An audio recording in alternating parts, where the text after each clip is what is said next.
press the bell icon on the YouTube app and never miss another update. Hello children, we are discussing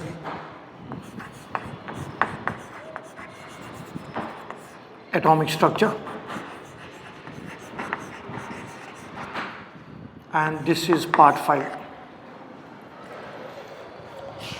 So far we talked about different rules, electronic configurations, some exceptional electronic configurations, and we learned about applications of energy, how to use the concepts that we learned in solving multiple choice questions of quantum numbers as well. So today we'll start one more discussion from atomic structure, that is dual nature of matter.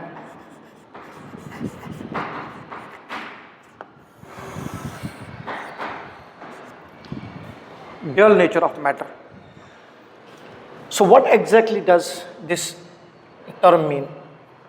Matter on the whole, whether we have macroscopic or microscopic objects, will exhibit two natures in it. Like light, which is made up of, in which the basic particle is photon. This photon has got both particle nature and wave nature. This is the dual nature of matter. Photon itself is a matter, light itself is matter. So light exhibits properties of wave nature as well as particle nature. Now, whether it's a macroscopic object or microscopic object, dual nature will be exhibited by both. But we have to see which is significant. Means when you look on macroscopic or microscopic object, which of the two natures is more dominating, which is more predominant, so which is more significant, which has some value and whose value is extremely less that it can be neglected. Now looking on these two natures of what I said about dual nature, we have wave nature, as I mentioned, we have wave nature, and we got particle nature. Every matter exhibits these two natures, wave and particle nature. Now if we can look on the things very carefully, you can see that in any substance when wave nature is exhibited more, it is particle nature will be less dominating. Particle nature is determined by any subject which is any matter which is exhibiting wave nature, means it's moving, it has some velocity with some mass. So we exhibit that particle nature of a substance by a term momentum, which is mass into velocity, which is a product of mass and velocity. Matter of mass m moving with velocity v. Now whether that substance is, the matter is macroscopic or microscopic, according to that we can see that particle and wave nature. There were two important people who worked on the dual nature of matter. Like light, I said, which we have to discuss in electromagnetic spectrum, like light, every matter will exhibit two natures, particle and wave nature. So wave nature is represented by lambda. It indicates the wave nature of a substance, because with every wave there will be wavelength associated with it. So wavelength lambda represents the wave nature, and momentum, that's the product of mass and velocity, represents particle nature. Particle of mass m moving with velocity v. So a substance, what exactly is a wave? Wave is a disturbance in the medium. Now we know there are two types of waves we have. We got electromagnetic waves and we have matter waves. There is a difference between the two.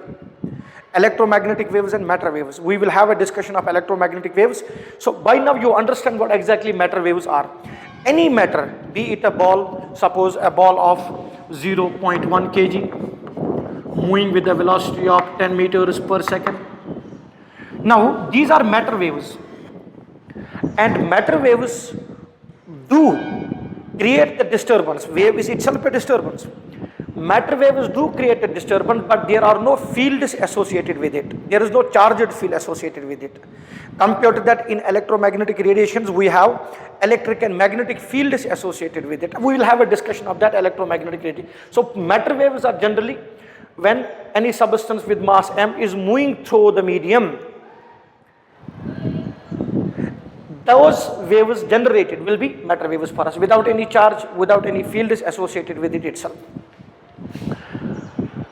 Now, looking on the wave nature and particle nature of particular substance, we can find it out easily. A substance, bigger one, will be dominating it which nature of the two, particle or wave nature. Suppose, I'll just give a generalization. If I have some ball in my hand and I am moving that. So once I move that ball, you will be able to see, suppose this chalk piece I am moving it, you can see that you are able to observe both of it, means you are able to see it as well as you can see some wave nature itself as well. What I mean to say by it is that in a macroscopic subject with higher mass, the wave nature is less dominating compared to particle nature.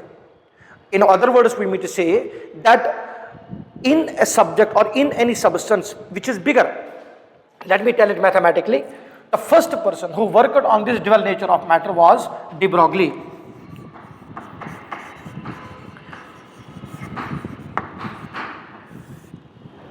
For that we have an equation called as de Broglie's equation. What does it state? It states that wave nature of a substance is inversely proportional to its particle nature. That is, lambda is inversely proportional to P. So that means if particle nature, that is momentum, how will the momentum increase? Because P is the product of mass and velocity. For a particular substance of some fixed mass, if you are increasing velocity, so one is the substance is moving, it is creating what? Wave as well. It will be a matter wave, correct or not? Bigger or smaller, it will be creating a wave.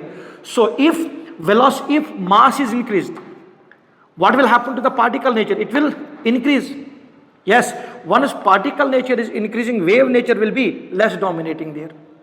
So lambda is inversely proportional, or in other words, wave nature is inversely proportional to which nature? Particle nature. Keep it in mind that wavelength of any substance is inversely proportional to mass.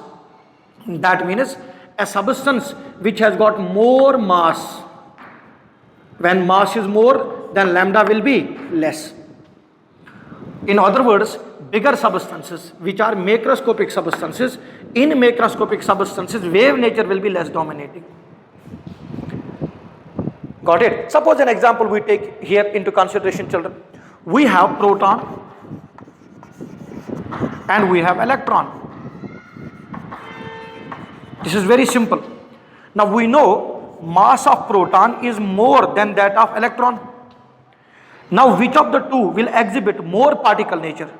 Obviously proton, not the electron, because lambda, that is wave nature, is inversely proportional to mass. So we have mass of proton is more than mass of electron. That means wave nature of proton will be less than wave nature of electron. Electron will exhibit more wave properties compared to that of proton. But I don't say proton will not exhibit wave nature. Any moving substance will exhibit both particle nature as well as wave nature, because any moving substance will be just a matter. Like photon, like light, which has got both the natures, particle and wave nature, significance has to be seen. In macroscopic, there is more significance of particle nature, and in microscopic, there is more significance of wave nature. You are getting the point or not? Sir, where can we apply de Broglie's equation? You can apply de Broglie's equation in any substance which is moving. Any substance which is moving. Significance, I told you, significance of these things will vary. Am I clear with the thought here? So lambda is inversely proportional, wave nature is inversely proportional to what? Particle nature. Let us see that here, children. If I take a substance of mass 0.1, what I gave the example earlier, 0.1 kg.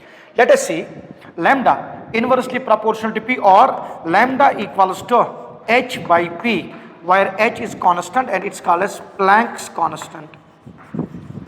What we call this as Planck's constant. What is P? P is the product of mass and velocity. So this is mass of particle and this is the velocity of that particle.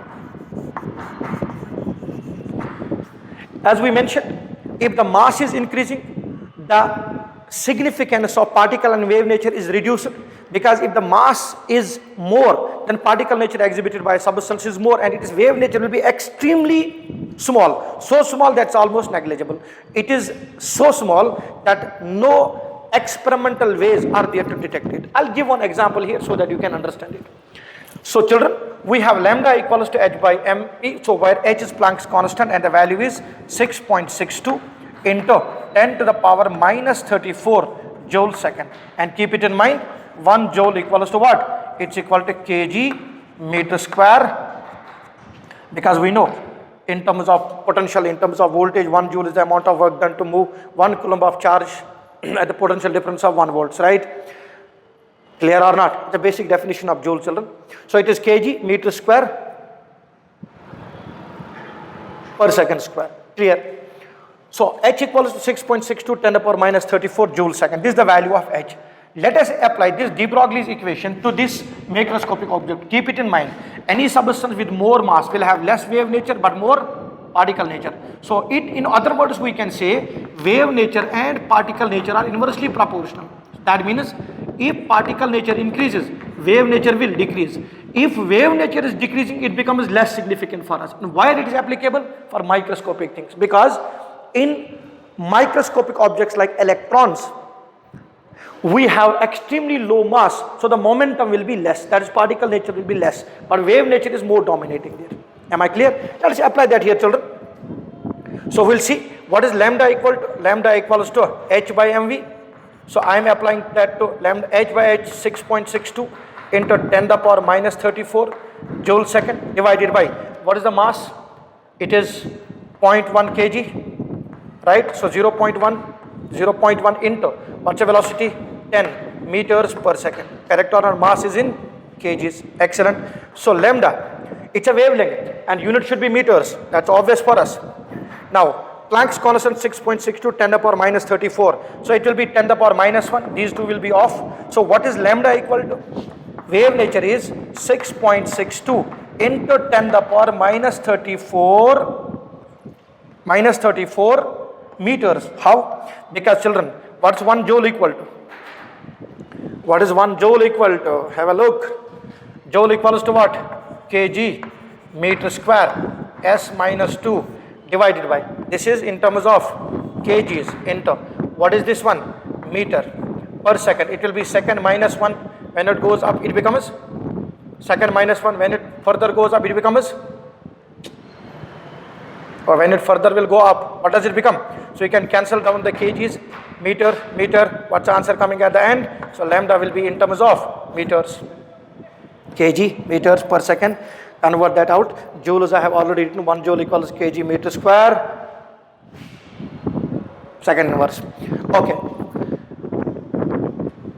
So we got the value of lambda equals to how much? 6.62 10 to the power minus 34. It's least significant. That is for 0.1 kg. What about 1 kg, 2 kg, 3 kg, 4 kg? So when the mass keeps on increasing, the wave nature of the particle will keep on decreasing. It is so less that practically it's almost insignificant. We cannot calculate it by any experimental means itself at all. So children, if it is now microscopic, a very small object like electron, what is the mass of electron, children? What is the mass of electron? 9.1 in 10 to the power 9.1 10 to the power minus 31 kg. Now you can understand, wave nature will not be less significant here. Want to check it? Have a look. Lambda will be equal to, for electron I am talking about now, 6.62 into 10 to the power minus 34 joule second divided by, what it will be divided by, children? It will be divided by mass of electron. So 9.1 into 10 to the power minus 31 kg. Suppose that's moving with a velocity of, again, 6.6 10 to the power minus 10 to the power 6 meters per second. Example I am talking about. Now, even if we say 10 meters per second, which is extremely high speed for an electron, lambda will be, which is technically low speed for electron, not high speed, lambda equals to 6.62 into 10 to the power minus 34 plus 31 divided by 9.1. It is approximately equal to 10 to the power minus 4 meters. So can you neglect this? Definitely not. 10 to the power minus 34 meters for which one? For 0.1 kg, and for 10 to the power minus 31 kg, how much? 10 to the power minus 4. Look here, lambda of 0.1 kg is very less compared to lambda of 10 to the power minus 31 kg, right? So when mass is more, it is less. When mass is less, lambda is more. That's what de Broglie's equation tells us. So it states that the wave nature and particle nature of two substances, of a substance, of a matter, inversely proportional to each other. So you can see that, and what I mentioned out as well, in macroscopic object, there is least significance. There is more significance of wave nature and particle nature in case of. So children, electrons are mostly discussed, as I mentioned earlier, also in terms of waves, not in terms of particles. But that doesn't mean electron is only wave. No, electron is a wave as well as particle. So every matter per se, we can say that every matter will exhibit two natures, that is dual nature of matter, particle and wave nature. Wave nature represented by lambda and particle nature represented by momentum. Am I clear here or not? Good. Now you tell me, if we have a substance here like electron and like a bigger mass, we want to find out exactly the substance of bigger mass and a smaller mass. What are the possibilities of locating those substances?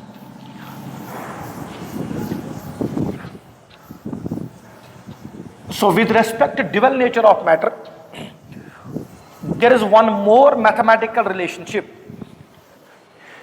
which relates the two together. One more mathematical equation which relates the two together. That is called as, again, this is with respect to the dual nature of matter.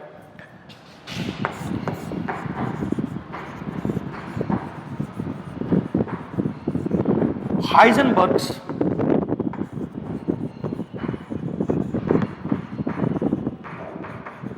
uncertainty principle. Heisenberg's uncertainty principle. Let me first of all tell you the basic significance of this Heisenberg's uncertainty principle. So far, we have considered that there is a nucleus and electrons are rotating around it. So we have definite trajectories of the electron, means electron is moving in a particular path. But when you look on the dual nature of matter, electron is also matter. So this will also exhibit what nature? Wave nature. It's a basic thing I am talking about. And anything which exhibits wave nature, is it localized or delocalized? Wave is localized or delocalized? Wave is delocalized. Very good, it is delocalized. Once it is delocalized, talking about its trajectory doesn't hold sense. Talking about its particular path doesn't hold sense. In quantum mechanical model, we have an important statement. Even at the farthest possible distance, you cannot say that existence of electron clouds will not be there. And even closest to the nucleus, you cannot say electron cloud does not exist. What I mean to say here is, children, if I say electron is at a distance r0 from the nucleus, it doesn't mean in this region electron density is not there, and in this region electron density is not there, because it is moving in the form of wave. So it will be found sometimes close to nucleus, sometimes far from nucleus in that particular shell. So this electron which is moving in the form of wave around the nucleus cannot be localized. Can you? Cannot localize it, right? So talking about the position of electron is uncertain. You cannot be certain with respect to position of electron itself. This is one thing. Now, if you try to find out the position of the electron, you want to locate where exactly the electron is. For that purpose, you have to effect, and you cannot find out the position perfectly without effecting its momentum. Let me put it in simple words here. Say, basic uncertainty principle, what does it state? What's the statement? Statement is that the product of uncertainties, or statement is like this: it is impossible to measure simultaneously with precision the position and momentum of a particle. And because I said a while earlier, these are more dominating in microscopic things, so we'll talk about electron here, applicable to all the waves, applicable to all the matter. But here, because we talk about the significance, even experimentally we will prove that significance is existing there or not. It is not possible to measure precisely, or it's not possible at the same time to measure accurately the position and momentum of a moving particle. And that is logical, children, because if you want to find out the position, you cannot do that without affecting momentum. Am I clear or not? If you want to locate any electron, you cannot do that unless and until you affect its momentum. I'll explain it out to you. So according to uncertainty principle, it is impossible simultaneously to measure both position and momentum with accuracy. Accurately, you cannot measure position as well as momentum. What does it mean? Whenever you try to do both at the same time, you will be always uncertain. Suppose if x is position and v is velocity, because both of these, x position means it is which nature? Particle nature. And v velocity, it will be indicating what nature? Wave nature, right or not? Now, you cannot be certain in position, you cannot be certain in momentum. So, momentum, it is particle nature, right? So, you cannot be certain in position, you cannot be certain in momentum. You will always be uncertain. That means, if you try to measure one with accuracy, you will be least accurate in other. That means, if you are certain in one, you will be highly uncertain in other. So mathematically, uncertainty of position is represented by delta, that is uncertain value of position, into uncertain value of momentum. Both of these are proportional directly or inversely? Inversely, because when you try to find out the position of a system, you will go more far from momentum. So if you can find out position properly, you will be 100% highly uncertain in momentum. It's like this, children. 5 into 2 equals to 10. I want the value to remain same, but I decrease it 2 to 1. What should I do? I should double it, because I reduce it to half, it should be doubled, so the value will remain constant. For this, delta x is more, means uncertainty in position is more when uncertainty in momentum will be less. So if you are going more towards position, you will be certain in position, you will be 100% uncertain in momentum. But for a microscopic object, for any substance, delta x, the product of the two uncertainties, should be greater than or equal to h by 4 pi. So in systems, in electronic systems, or in matter wave, or in matter, in any matter which is exhibiting dual nature exhibition matter. Now delta x into delta p greater than or equal to h by 4 pi. Now children, we have actually this delta x into delta p. It is the product of mass and velocity. So mass will remain constant, change will only occur in v. Yes or no? So we'll write delta mv. For equations, for solving the equation, we write equal to h by 4 pi. That will make it delta x into m delta v will be equal to h by 4 pi, or delta x into delta v will be equal to h by 4 pi m. You got a very important thing here, calculus. Now delta x into delta p. So uncertainty in position and uncertainty in momentum cannot exceed the value. It will be greater than or equal to what? H by 4 pi, not less than this. It is natural, children. That means if you try to find out position, you will be more uncertain in momentum. If you go vice versa, if you try to find out momentum, you will be less certain in position. So uncertainty of position will increase when you try to find out the momentum. So you cannot be certain in both. That's a statement. Simultaneously, it is impossible to measure the position and momentum. That momentum alters due to what? Velocity. So technically it is saying the product of position and uncertainty in position and uncertainty in velocity is altered, is continuously changing. So you can have increased value of one, you have decreased value of other. What I mean to say, if you have high uncertainty in position, you will have low uncertainty in momentum. They are inversely proportional to each other. From here also one mathematical equation you got here. Have a look. Delta x into delta v is inversely proportional to mass. That means when mass of any substance increases, the uncertainty product of position and velocity is decreasing. What it means is, when the substance is bigger, the uncertainty product will be less. That means you can be certain in position and momentum of that macroscopic particle at the same time.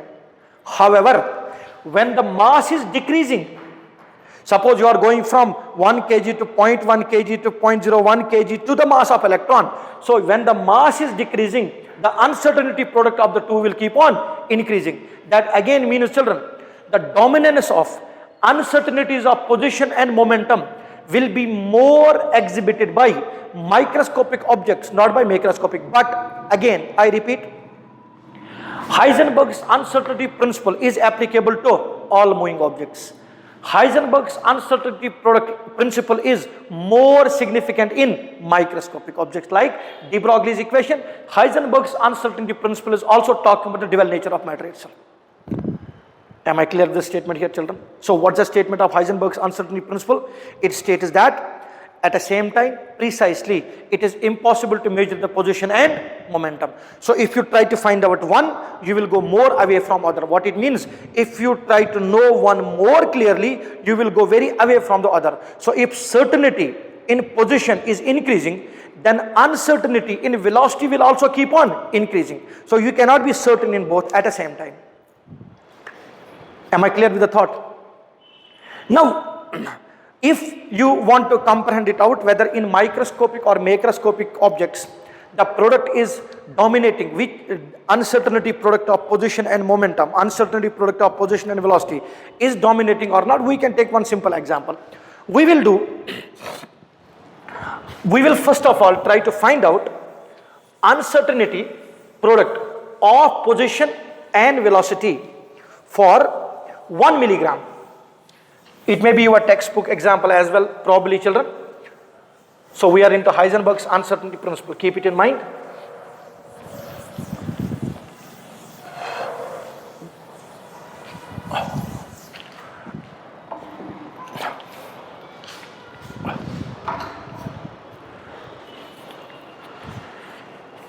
Okay, so we are in Heisenberg's uncertainty principle.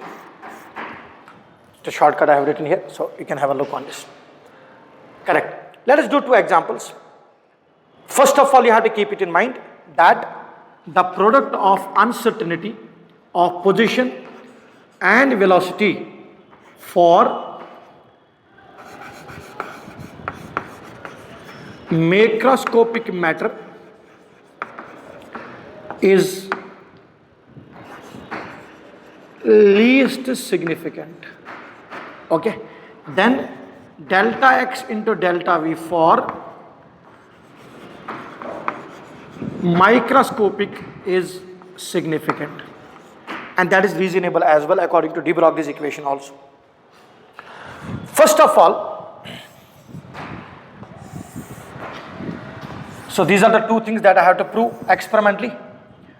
Let us talk about 1 milligram mass which is given to you. 1 milligram, that is 10 to the power minus 6 kg. Okay. Then I will talk about electron. Yes, that is 9.1 into 10 to the power minus 31 kg. So mass of a substance is 1 milligram and we have electron 10 to the power minus 31 kg. What did I mention? Delta X into delta V, I will write it here only. Delta X into delta V for an electron will be higher, means uncertainty product of position and velocity for electron will be more. That means it will be more significant compared to delta X into delta V for 1 milligram. That's a mathematical statement I am giving. Let us see here. So we have delta X into delta V equals to Heisenberg's equation I am using, H by 4 pi m, right? So that will make delta X into delta V equal to H, Planck's constant, 6.62 into 10 to the power minus 34 joule second divided by 4 into 3.14 into mass. What's the mass given? 10 to the power minus 6. So on solving it, let us neglect these two things out here. It will be 10 to the power minus 34 and it goes up, it becomes what? Plus 6. So that will make it of the order of 10 to the power minus 28. So if you divide out these terms and convert this to decimals also, let us suppose it comes equal to 10 to the power more exceeding value if you give, suppose even minus 27 itself. So uncertainty product of position and velocity is of the order of 10 to the power minus 27. Is it very big or very small value? It's extremely small. It cannot be found out also. So this value is so small that for even 1 milligram, leave about kgs and tons of mass, even for 1 milligram, the uncertainty of the two is least dominant. That means you can find out both things at the same time. Although not accurately, but you may go close to accuracy. But for microscopic objects like electron, I will use the same method here. So delta X into delta V equals to H, 6.62 into 10 to the power minus 34 divided by 4 into 3.14 into, I'll neglect 9.1, it is 10 to the power minus 31. Look on this, children, it comes 10 to the power minus 34 plus 31. It is of the order of 10 to the power minus 3. So can you neglect this one? Obviously not. This is extremely high value. So it is highly significant in case of smaller substances like electrons. But when you look on proton, what is the mass of proton compared to electron? More. So can I write down, children? Delta X into delta V of proton will be less compared to delta X into delta V for an electron. So rule is simple. Uncertainty product of position and velocity is inversely proportional to mass. We are doing integrated systems. So we need to be careful with everything. Otherwise, just basic principles, delta X into delta V, values are over, put the values and get the answers. And you need to comprehend the equation very clearly, children. So significance comes into play. Now, experimentally, how do we effect it, and experimentally how do we find it out? Exactly what is the basic experimental explanation of Heisenberg's uncertainty principle? Tell me the statement of Heisenberg's uncertainty principle. It is impossible to find out with accuracy simultaneously the position and momentum of a substance. Now, as I said, I am talking about the electrons because significance exists in smaller substances like electrons. In proton also it will be significant, but compared to electron it will be less significant here. What do I mean to say by less significant? When I say less significant, it means less dominating for us. Clear or not? Less effective for us. Excellent, children. So let us move into an experimental investigation of this Heisenberg's uncertainty principle. To understand Heisenberg's uncertainty principle, what exactly we are trying to do and what we are effecting.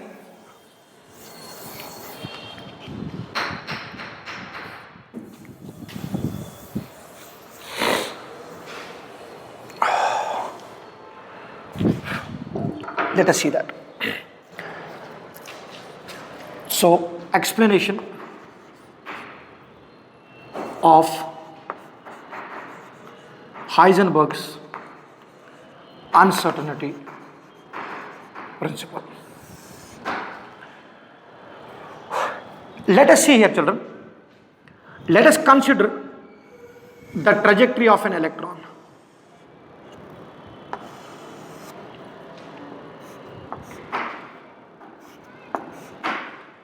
Okay, so this is path of electron, and obviously this will be expected path. We'll consider, suppose nucleus is here, we'll consider electron is moving, and this is path and this is expected path for us. As we have electron here, in order to find this out, in order to find this electron out, and in order to locate this electron out, in order to find out the position of this, what I need to do is, if I want to find out the position of this electron, what can I do? What I have to do? I have to radiate it, means give it light with some wavelength. For any substance to be located properly, the laws of optics state that the chances of locating any subject depends upon the wavelength used. If wavelength is less, the chances of location are more, means the chances of locating a subject is more, because when the wavelength is less, interaction between the matter will be more, and you will be able to get information with respect to that matter more. Is it clear? Now this is the electron. Now we have to locate it out.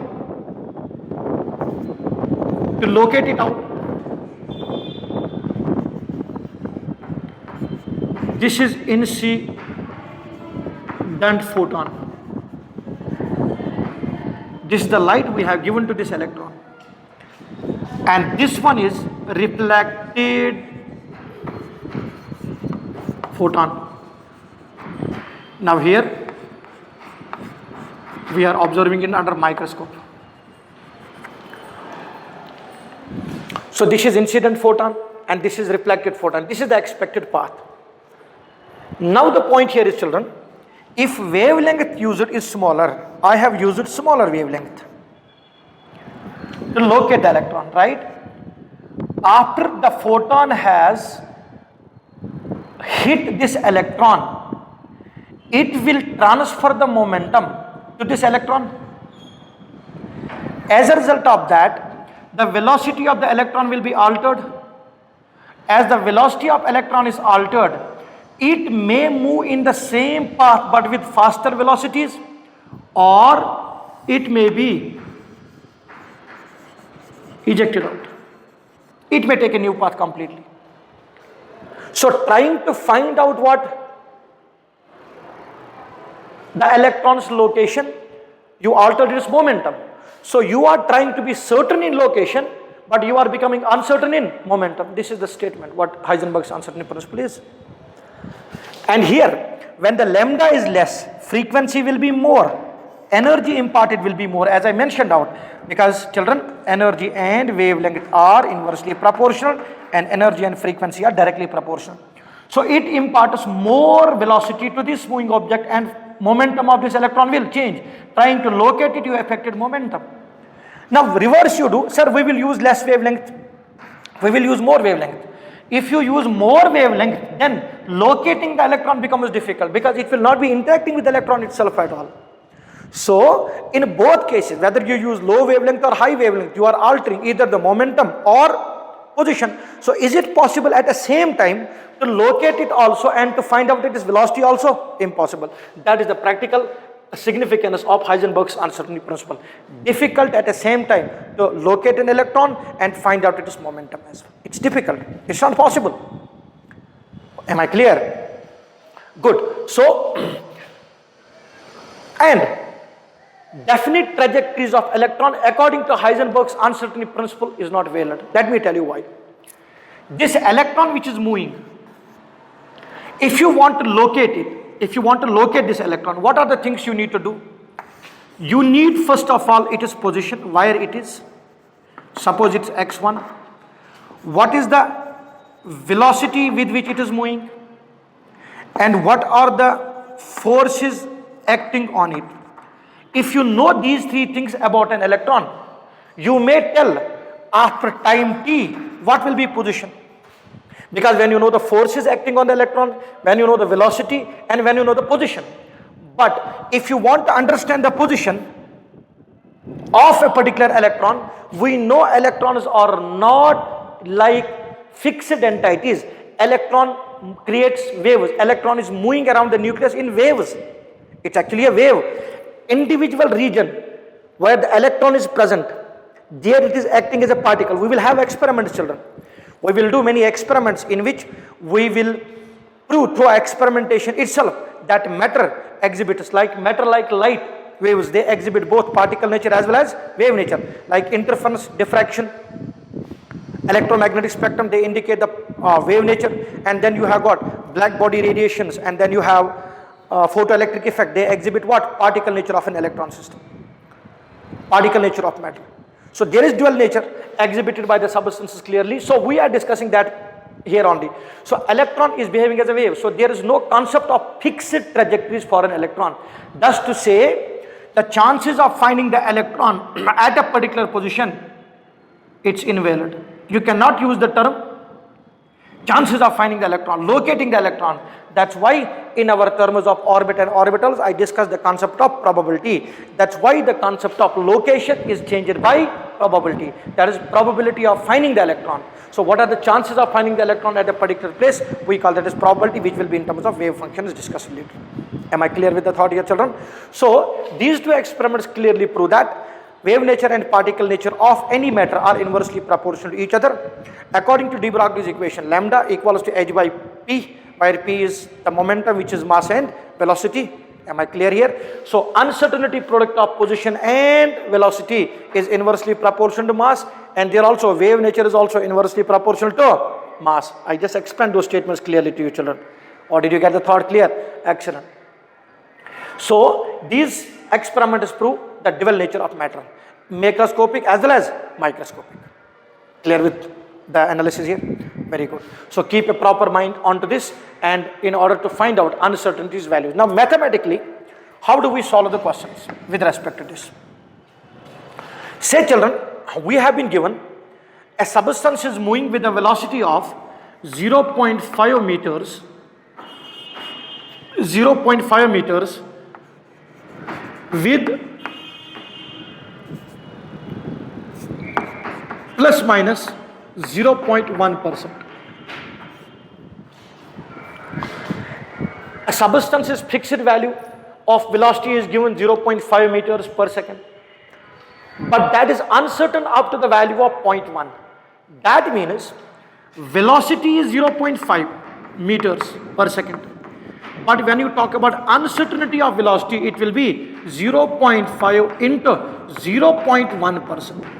So when you have to use uncertainty, you have to multiply that uncertainty product to that 0.5, because when you add the two terms, when you add the two terms, you will have uncertainty value coming into play. Similar way for position, you can find it out quite easily. So in mathematical terms, whenever you are solving questions with respect to Heisenberg's uncertainty principle and de Broglie's equation, general equations are lambda equals to h by mv. So wave nature is inversely proportional to particle nature, and delta x into delta v equals to h by 4 pi m, or delta x into m delta v equals to h by 4 pi, because children, momentum equals to the product of mass and velocity, and when there is change in the velocity, uncertainty in the velocity, what will it become? It will become delta p, which becomes m delta v, because mass will remain constant. Am I clear? So these are the experiments proving the dual nature of matter. Clear, children?